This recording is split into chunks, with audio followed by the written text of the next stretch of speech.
everyone. Thank you for being here. This is an exciting night. I am so happy to be with you all, to be here with my colleagues, and to be able to celebrate, as we look at the end of 2011, a tremendously exciting year for our party and for our province, and to look forward to what the future will be for Alberta and for the Progressive Conservative Party of Alberta. And I thank you very much for being here tonight to help to support us in those efforts.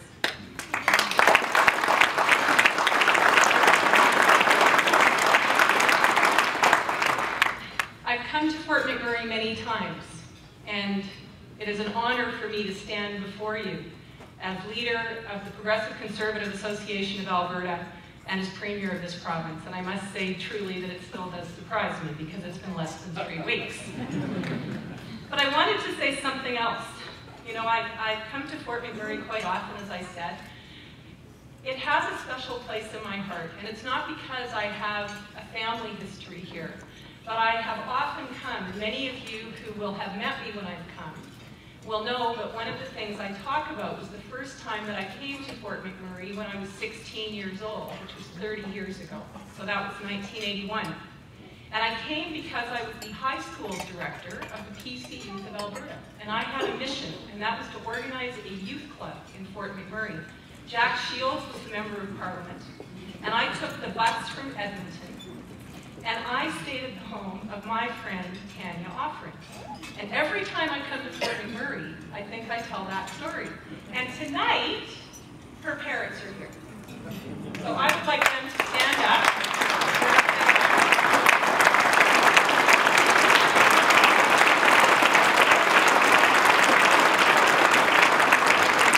And to thank you for giving me room and board the first time that I came to Fort McMurray. And it was nice to find out what Tanya's doing down in Vancouver. I also traveled here the day that I announced that I wanted to run to be leader of the PC Party of Alberta. And what strikes me now, and what struck me then, was the incredible feeling in this community. This community represents what is the best of this province, and it represents what the future of Alberta will be. And I don't just mean that because, of course, of the economic benefits that we have here that contribute to our economic development in this province and to Canada, but it's because it's the rich diversity of the people that are in this community. And it struck me today when we were meeting with City Council and with the Health Advisory Council that very often when people talk about who they are in Fort McMurray, they'll talk about how long they've been here. And some people were born, and some people have been here for 30 years, and some people have been here for 6 years. And what's amazing to me is that it doesn't matter how long you've been here. If you're committed to the community, and I think it's the same across this province, you get involved and you build community. And I thank everyone in this community for all of the work that you do to build this community, but also because of the work that you do to build this community, you help to build our province. So thank you very much.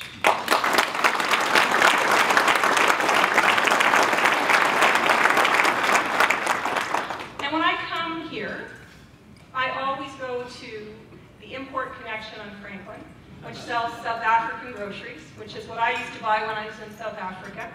And today I went there and I bought Nutty Crust cookies and Oma's rusks, which are really good. And Michael Evans, who's here somewhere, I have a box for you at the front desk, as I promised you. They're worthwhile. I had one this afternoon. I don't know if they're worth importing them all the way from South Africa for, but they're fantastic for me and they're a great treat. But what that says to me is that there is so much going on in this community that will build this community and make it strong, because this community is the beating heart of our province. It's the beating heart of Alberta's economy, and it allows us as a province and all Canadians to benefit from the resources that we have here in Alberta. And we have to have, as Albertans, a deep appreciation for the opportunities that the energy sector provides to all of us in giving us the quality of life that we have in this province. But Fort McMurray is also a community with a very unique spirit that is striving to provide families with a high standard of living and a strong quality of life, even as the oil sands success adds pressures. And we as government have to remember this. We must work to provide Fort McMurray with the resources that it needs to grow. There are resources in the ground, but you need resources to grow. And with the support that it needs to continue to be able to maintain a high quality of life for your citizens. Each depends on the other, and that's what I'd like to focus on tonight. Now, before I get started, I'd like to thank Tyson and Colette and Iris Kirchner, of course, for being wonderful co-chairs of this dinner. It speaks to the tradition of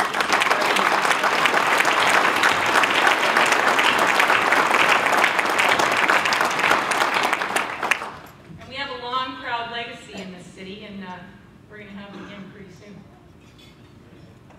And I want to extend my gratitude to the mayor, who's a champion for your community, a champion for the values that matter to people in this community. And I'm really excited to have the opportunity to work with her and to work with council to put in place programs that are going to continue to ensure that Fort McMurray is a sustainable community for people who work here and people that live here. So welcome. Thank you so much for coming.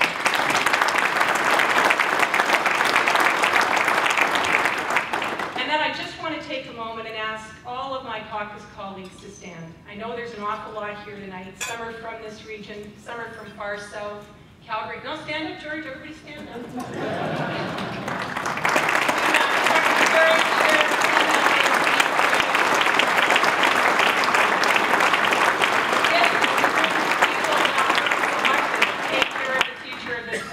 We care about this province. We're a strong team, and we're going to do everything we can to ensure that Albertans across this province, and you in particular, have the future that you want to have.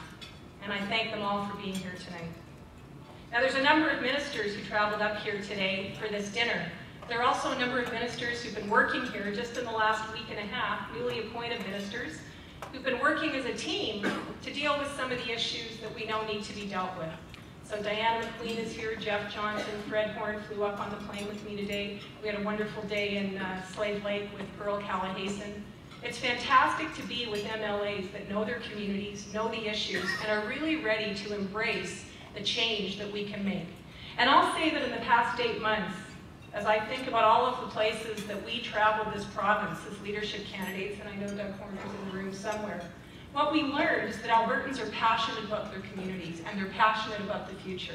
And they want to do everything they can, and they want us to enable them, to enable you, to be able to do what you need to do, to set your hopes and aspirations into the future. And that's what we're going to do as a government. Alberta is opportunity. We know that we're fortunate to live here. We know it ourselves, and we're told that all the time, sometimes by politicians. But we want to achieve more. We want to take our pride in our communities and in our province to a whole new level. We want to have confidence that we're doing all that we can to ensure that our communities are strong and that the government is making smart decisions. And that's what we need to do as political leadership in this province. Our goal is simple. It's to make our province better. And it's my goal as a member of this party, as your leader, and as premier of this province, to ensure that that happens. And that means that we're going to have to talk about accessible, publicly funded health care for you and your family, properly funded education that prepares our children for the future, safer and healthier communities, and a cleaner, stronger economy and energy industry that will drive us forward in the future.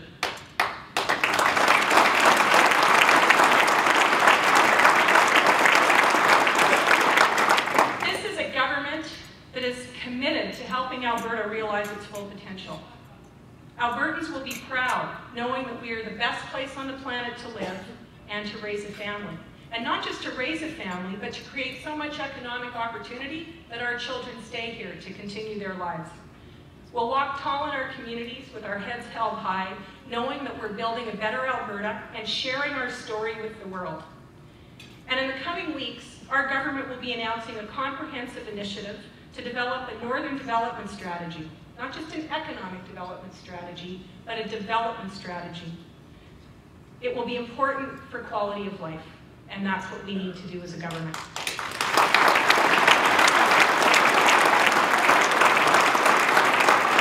And we need prosperity to realize these goals, and that depends on our place in the world. The global economy is trying to bounce back after a recent downturn, and we'll make sure that we're part of that. Now, we haven't been impacted just to the same extent as others, but we've certainly got some tough decisions to make, just as we do in our own households. But we've done well, we're well protected, we're going to be fine in the future. But we have to make some smart decisions. Over 99% of our crude exports go to the US, the world's biggest economy. Now, this positions us as one of the lead drivers of North America's economic engine. But we have to do more. We know the US is struggling with weak growth. We're a little worried about the future. They have tremendous debt. They have political divisions, which is leading to uncertainty. So we'll seek out new foreign markets. We'll look east. Asia is modernizing at breakneck speed. China is our second largest export market, and it's poised to become the world's leading economy within a few decades. India and its neighbors are growing fast. Asia is a lucrative market of 4 billion people, and they need our energy, they need our crops, and they need our technology, and we will deliver. Now,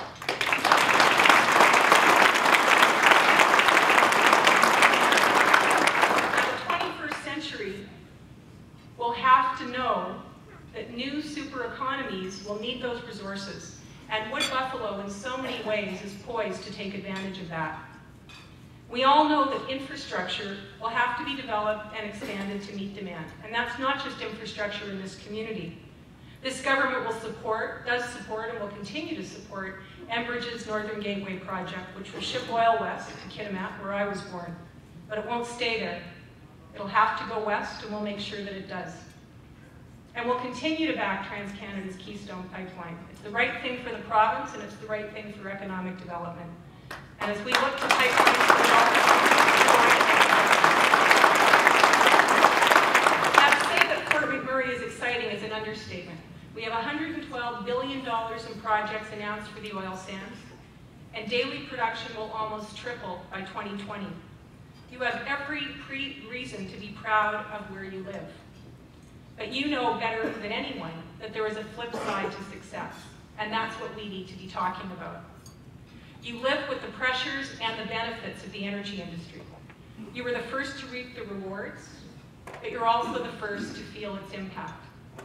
And I'm not referring to anti-oil sands criticisms. Those attacks are short-sighted, they're misinformed, and they're exaggerated. And we're going to do more to tell people that. We'll continue to tell the story.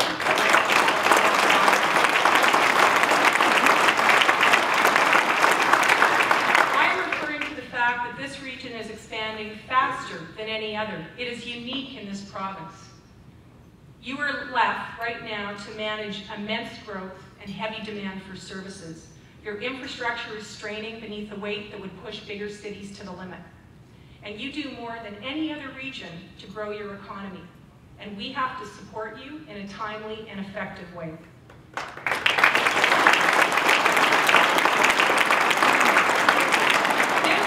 Not just a boom town, it's a hometown. It's a place where people live and where families take pride in living.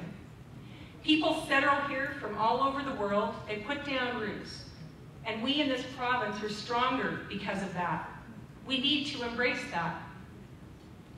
You want to keep your place as Alberta's economic engine, but you don't want to have to sacrifice your standard of living. You already have amazing public services through McDonald Island, the public library, the pools, fantastic facility, Canada's biggest and best recreation center. But government has to ensure that other public services are meeting those same standards. It's important for this community. We will start to ensure that when we talk about healthcare and we talk about education, that we as a government understand the pressures that you are facing. I want to talk a little bit about healthcare. We will begin now a more responsive, publicly funded healthcare system for this community. Albertans need to be healthy, they need to stay healthy, and we have to build a system that provides care on your terms, care that your family needs. Fred Horn and I had a wonderful meeting today with your Health Advisory Council, which is incredibly proactive, and I've heard from other reports, one of the strongest in the province.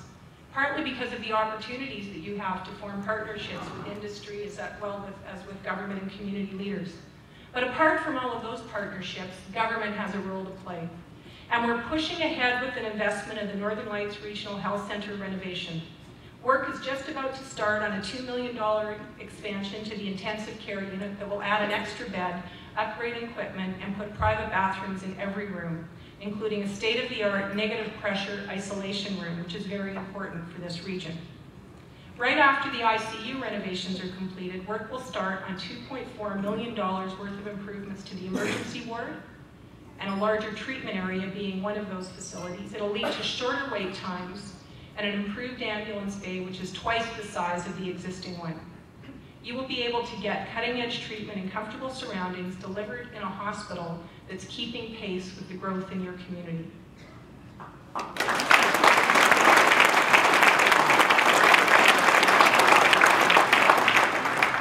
And we had a tremendous discussion today, both at the Health Advisory Council and also with the Mayor and Council, about the work that needs to be done with respect to long-term care and continuing care in this community. We must provide seniors across this province, but particularly here, with the same comfort as well as quick treatment and dignified living conditions as everyone else in this province. We know that Fort McMurray needs continuing care beds, and we've taken steps to make that happen. More to the point, we need to make sure that when we're building those beds, that we're keeping couples that require care together. Couples that have been together for 50 years should not have to be separated because we have rules and regulations that say that we need to build our services differently, and we're not going to let that happen.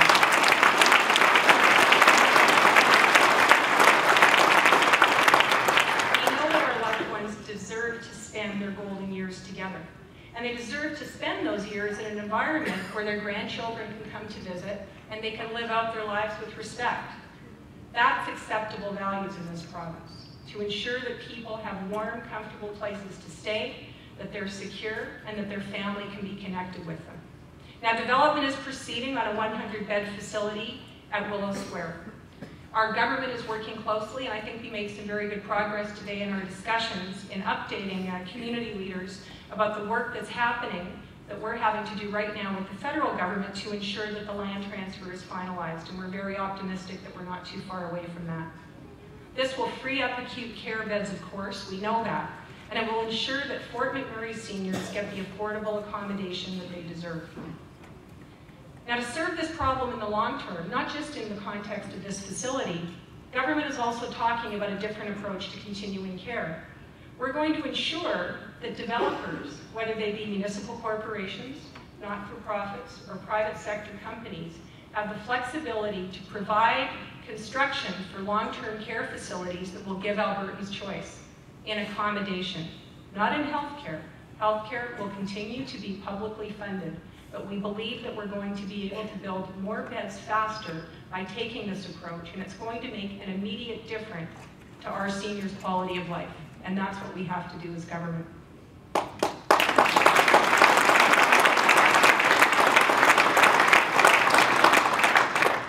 I want to talk about education for a minute. I had a fantastic morning with Pearl in Lesser Slave Lake. We dropped by a school and it happened to be recess, so all the teachers were in the coffee room, and it was great because one of the things that I had heard in George Vandenberg's writing earlier this summer was that after the fire, people were quite concerned that families wouldn't come back and that a lot of kids wouldn't come back.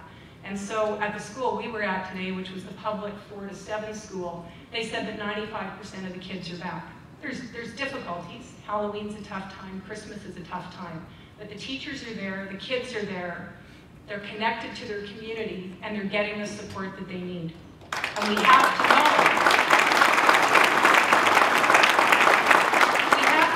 that matters, not just for the education, but for what it means to the community. And that's the future of education.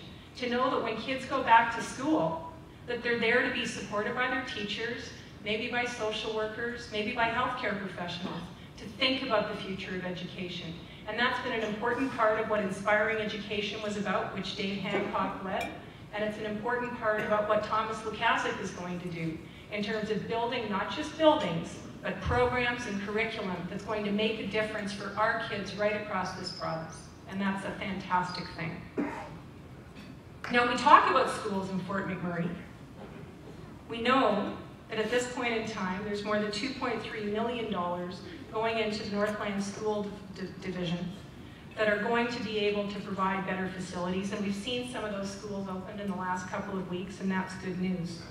It's important for us to know that as we move ahead, that there's going to have to be continuing dynamic discussion among school boards in this community to ensure that we're actually building the facilities that you need when you need them in the community. Now, this government will build 2 new K-6 schools in Fort McMurray, 1 Catholic and 1 public, each with a 600 student capacity. I'm hoping that that's going to at least keep us up to date with where we need to be. But if it's not, we're going to be listening. We're also modernizing the composite high school, and 2 more brand new schools just opened, which I referred to earlier. The Bill Woodward School in Anzac and the Holy Trinity High School here. And I think there's a performing arts center that's opening at the high school as well on the 2nd of December, so that's great, because it connects the things that matter in an education system. Kids deserve an outstanding education where every child can excel to the best of their ability. Now, our education commitment can't just stop at secondary school. We're supporting Keano College as well, which I think is a unique institution in this province. It takes on some very interesting projects. One of those is a project that the government of Alberta is supporting. It's $1.5 million for a new campus in Fort Chipewyan, allowing more Wood Buffalo residents to build better lives for themselves where they live. And we know that healthy communities are safe communities, and I think often of a lot of the young city planners that you have in this community who are really thinking about safe community through urban design. And it's work that we've partnered with the municipality on through our Safe Communities program to see if there are ways that as you're reinvigorating your downtown, we can ensure that communities are safer. Wood Buffalo, as you know, is one of only 6 places in Canada to have received the WHO's Safe Community designation. And I think it speaks to how engaged you all are in what's going on in your community. Through our Safe Community Secretariat, when I was Minister of Justice, we set up 16 new addiction treatment beds in Fort McMurray so the struggling Albertans could get the help that they needed in their communities. And we've also provided Big Brothers and Big Sisters of Wood Buffalo with a grant of $238,000 over 3 years for a mentoring program for families. And right now, I'm told that there are more than 20 kids participating in that program to actually learn coping skills. Something that's important so that we end up dealing with kids not only in the justice system or the healthcare system, but before they get there in the education system. And one project that I think is quite a wonderful project, that's part of what Keano College is doing, is funding that we did also provide through Safe Communities to the Royal Conservatory, $1.3 million, that is providing music education programming, music counseling programming for particular parts of the community that can benefit from learning in different ways, from youth leadership skills, developing youth leadership skills in different ways. 95% of the students that are involved in that program go on to better success than they ever could have anticipated before they started. And it's a pretty profound experience to be standing, I think it would have been next door, maybe it was this section of this room, with musicians from the Royal Conservatory, with Aboriginal leaders, talking about what a difference it was going to make to youth in this community. And I'm glad to hear that it's such a success.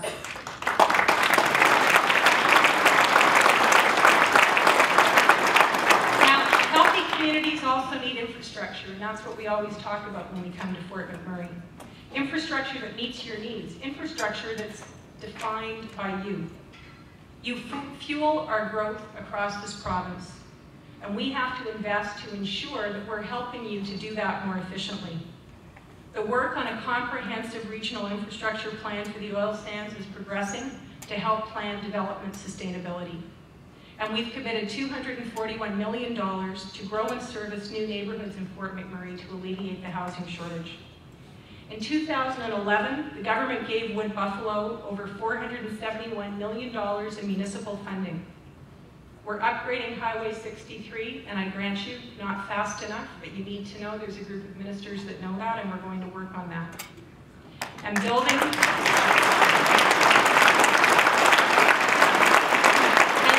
I'll be very happy on the day that that is no longer an applause line.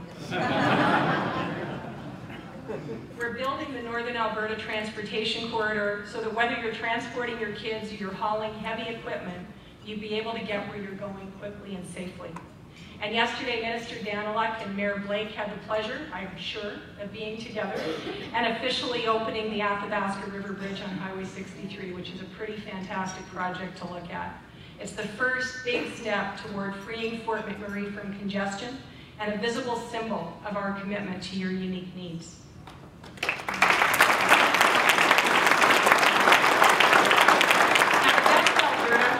Sustainable Alberta. And by using your resources smartly, our resources smartly, we'll make sure that your home is still your home 50 years from now. We're building a new sewage treatment facility, an upgraded water treatment plant with a capacity of more than double the present population, so you can count on clean water with a cleaner environment. And water is both vital for life and essential, of course, to the industry that grows our wealth. And government with industry has to strike a balance working with the community to ensure that a clean supply is available for everyone, to use less and recycle more. And I'm counting on your support for Water for Life. Water for Life will get us there. Water conservation is important, and I know that Diana McQueen, our Minister of Environment and Water, shares that feeling. We're using the Water for Life strategy to protect water supplies and to protect our ecosystems. And that's important when we're telling the story of Alberta and Fort McMurray around the world. Through close collaboration with land use planners, watershed councils, and environmental groups, we're developing best practices to increase conservation, educate Albertans, and manage our most precious resources. And we're working closely with energy sector partners to the same ends. The government is funding research to improve in situ thermal extraction techniques to reduce or even eliminate oil sands reliance on fresh water. And we're also partnering with industry and researchers to develop new ways to manage and eliminate tailings ponds. And while rising demand for our energy brings greater economic benefits, it adds new challenges too. Industry will expand while still reducing its emissions and its impact on our environment. We must work with industry leaders, and we will position Alberta as a leader in both sustainable hydrocarbons and renewable resources. We've collected over $107 million in a clean energy technology fund and started dispersing it to low-carbon technology partnerships headed by the University of Calgary and the University of Alberta. But we must do more.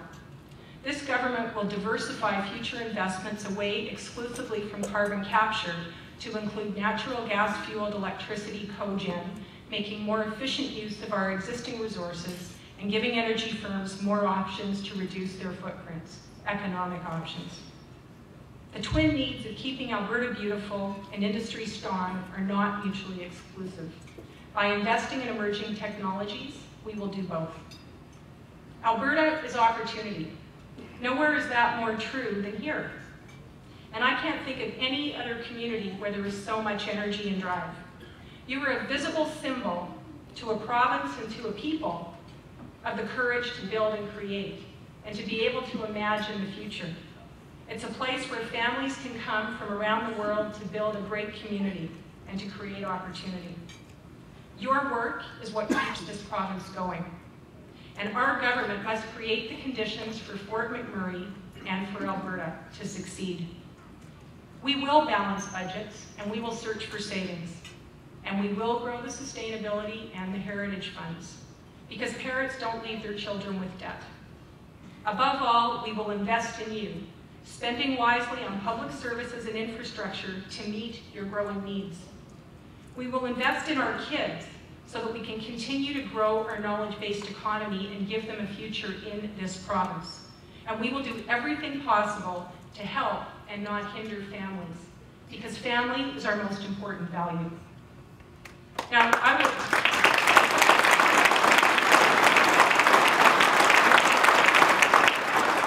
want to deal with this issue head on, because this is going to be an important issue in the next little while.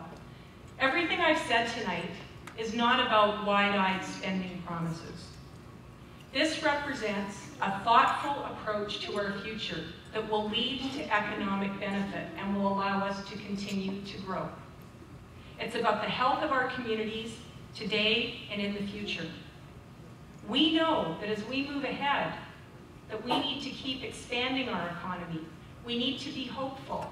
We need to think of what those opportunities are going to be and ensure that while we're doing that, that we have the quality of life that Albertans have come to expect and that we can provide. And I want Albertans to understand that as we move forward in the next 6 to 8 months, that we're going to continue to talk about long-term sustainable funding for healthcare and education, because it matters to our quality of life, but it also matters to our economic future.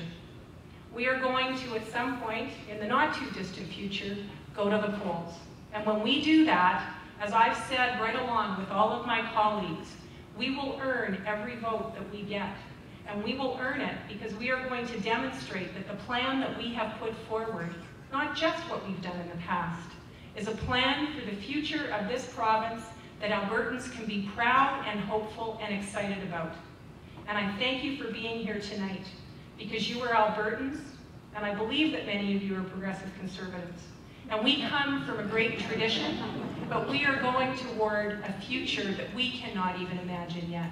But we will build it, and we will plan, and we will change, and we will not even know Alberta in 2 generations for the good.